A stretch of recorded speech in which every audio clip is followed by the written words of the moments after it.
Officials are headed to Jackson Hole, Wyoming later this week, and the markets will be listening for any clues about the direction of interest rates. Joining us right now for more on what we can expect out west and on Wall Street after last week's wild ride is Tony Crescenzi. He's PIMCO's executive vice president, portfolio manager, and a member of PIMCO's investment committee. And our very own Rick Santelli is here this morning, too. And Rick, I want to start with you just to explain what's happening with interest rates right now, what's happening with those yields. Well, I think there was a lot of talk and consternation, as was pointed out earlier, about the inversion of the yield curve Wednesday of last week. But I'd like to point out it was an intraday inversion. We never closed negative. So we have a very flat curve, and now it's moved out to almost 10 basis points. But if I had to pick one thing to make this easy, Becky, it'd be 30-year bond yields. Prior to the action last week, the lowest closing yield ever was right at 210. We are now hovering there. As a technician, and just even from a common sense standpoint, the rout that happened in interest rates was largely a global event. And should our 30-year bond on its first attempt start to consolidate and even trade above that level on a closing basis, I think that would almost rubber stamp the notion that, at least for the moment, some of those low yields we saw last week will probably be holding. So, Tony, what do you think? The signals that we've seen from the inversion and these low rates, flat rates that we're watching across it, is that signaling a recession, or is this time really different because of what's happening around the globe? The inversion hasn't been deep enough to suggest recession, and especially against forward rates. I mean, it's a little technical, but where the market thinks the Fed is going with the funds rate, 10-year yields are above that. In fact, the markets are thinking the Fed will put its policy rate at 1%, so here's the 10-year at 160. If the markets thought there was going to be a recession, they would probably think the funds rate would eventually move to zero. In fact, PIMCO's forecast for the ECB to have its, over the next 5 years is for it to keep its policy rate at zero or less for the next 5 years. It will never get above that level at any time. Same for the Bank of Japan. These two are central banks are having a major influence on rates here. I was going to say, what does that mean for us? Can we stay above zero if those two banks stay at it for 5 years Yes, because it's the cost of money that matters a lot. Think of the primary deal as the big intermediaries on Wall Street. They have to hold their inventories of bonds at a certain cost. The cost of money is set by the Federal Reserve. They'll do that if they think the cost of money will decline, but only for a time.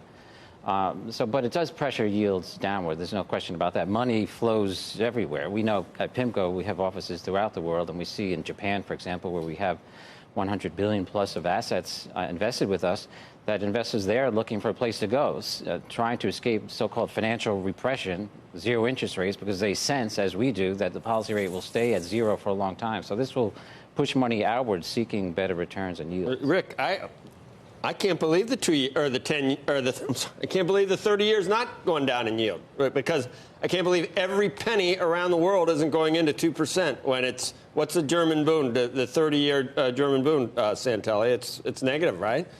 I mean, why? Oh, absolutely. That's amazing that it's not going down to 19, 18, 17. There's a hedging cost there. That's part of the reason. Okay. Well, you know, there's a lot of reasons, though. There's a lot of reasons, Joe. Well, First of all, consider this. Would you invest in would you lend Uncle Sam your money for 30 years at 209? I wouldn't. Or were you going to a T-bill? I'm just saying if I had to pick. So logic does prevail. And overseas markets have a lot of issues. First of all, if they buy into our markets, they have all the currency issues that they need to worry about. If you look at forward rates, there's definitely a cost to owning U.S. assets, and that is the strong dollar, which seems to be the odd man out, but I don't look for it to weaken. And also consider this. Many of the institutions in Europe that continue to buy into negative yields, there are a lot of reasons. One reason maybe not often talked about is that you're going to get your money back minus whatever discounts you have for the negative rates, Rick, versus other areas. It's almost a self-insurance form. Right, but knowing how arbitrage always works and things always,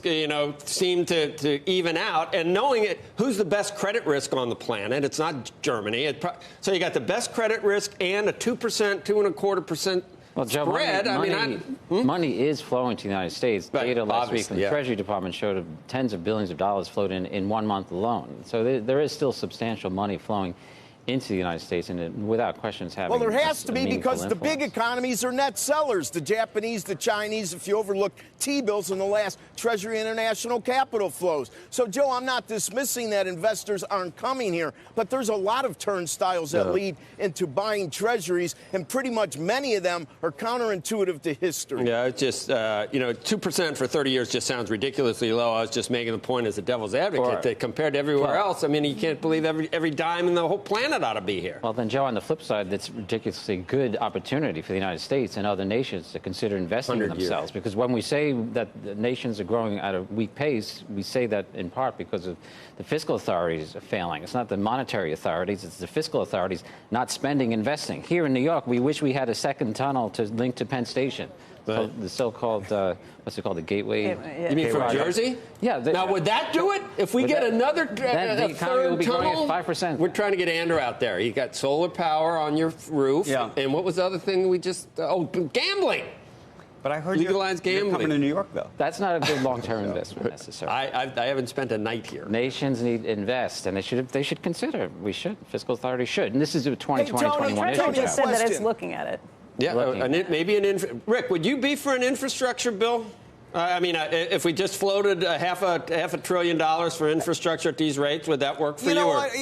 I would be a bad guy if I said no, but I'll tell you what, here's my problem. The only time we get these politicians to ever agree is to spend money, whether it's a bloated budget or whether it's infrastructure. I would like to see an actual process going on. And many of these projects, by the way, had money appropriated all along the road, but it ends up in a general fund. Tony, a quick question. Don't you find it awfully weird that really the curve inversions we should fear are when central banks take punch bowls away, creating a dynamic that creates the inversion? This time they're replacing a punch bowl with twice as big a size punch bowl. Isn't that alone something Jay Powell and company ought to try to communicate during these press conferences? Right, and in fact, they should describe why it's happening. In fact, the reason it's happening particularly, it's not only the global story, it's because investors these days say, I don't need as much compensation for risks of inflation, because they're not worried about inflation.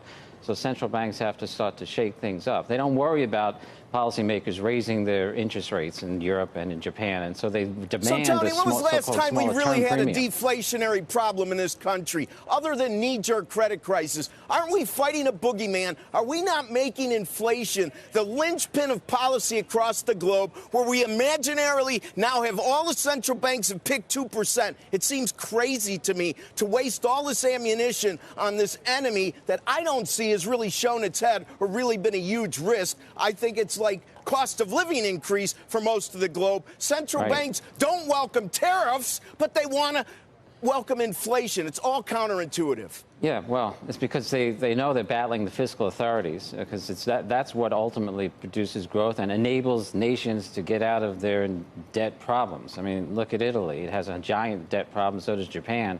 And inflation is the way out in the central banker's eyes. The way out really should be. Are you back here now? Eyes. I'm back here. 8 of the last 10 years, Newport Beach, Laguna Beach. Now it's East Coast. Mostly here, but often in Newport. What did you do with the boat? I can't swim. I have swimmer's ear. I could barely hear in this year. So what was it finally that did? The traffic out there is brutal. Family. Family. I'm Italian. And the pizza here. Are you back? Are you back in? I'm mostly in New York, New Jersey, wherever. Depends. Every day it's a different place. Went out to grass is greener, Newport Beach. I still love it there, and I'll be there in a couple of weeks. I love Newport Beach, California. I don't know if you want to go to Venice Beach the sun. soon. I don't like the Great to see you on the East Coast. We'll see you a lot more, hopefully.